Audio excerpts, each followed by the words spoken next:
어렸을 동안에는 실제적으로 하나님의 율법을 여러분들이 즐거워하고 묵상하는 이 시간을 가졌는데, 여러분이 전인공과 내조합이 이루어지면 하나님의 모든 말씀과 이미 내가 하나가 된 게 믿어진단 말이에요. 그러면 이제는 주님만 부르면 주님이 여러분 마음 안에서 말씀을 주시는 것이란 말이에요. 왜요? 모든 말씀과 여러분이 하나가 됐으니까. 예전에 율법은 돌비에다 새겨놨는데 지금 율법은 여러분 마음판에 새겼단 말이에요. 그래서 범사의 나를 인정하라, 그러면 내가 네 길을 지도해 주리라 하는 것처럼 무슨 일만 있으면 주님만 부르면 되는 것이란 말이에요. 근데 이 주님을 부르지 않고 있는 거예요. 왜? 훈련이 안 돼가지고. 그러니까 주님 부르기 전에 내가 먼저 나온단 말이에요. 그래서 악인의 꾀를 쫓는다는 것이에요.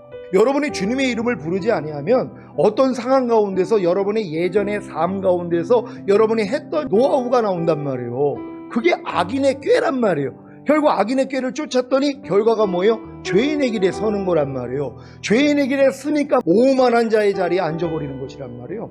내가 스스로 하나님이 된단 말이에요. 하나님을 의지할 필요가 없죠. 어떤 문제가 발생됐단 말이에요. 그런데 우리는 주님만 부르면 돼요. 범사의 나를 인정하라, 그러면 내가 네 길을 지도하리라. 환난 가운데 나를 부르라, 그러면 내가 너를 구원하겠고 내가 나를 영화롭게 하리라. 그러니까 어떤 상황 가운데 주님만 부르면 되는데, 그러면 주님이 안 해서 주님이 말씀하신단 말이에요. 근데 이게 훈련이 안 되니까는 주님은 안 부른단 말이에요. 악인의 꾀가 먼저 나온단 말이에요. 기가 막혀요. 어떤 벌써 상황이 되면 머리가 돌아가요. 아, 요럴 땐 요렇게 해야지, 요럴 땐 저렇게 해야지. 벌써 내가 경험이 있잖아.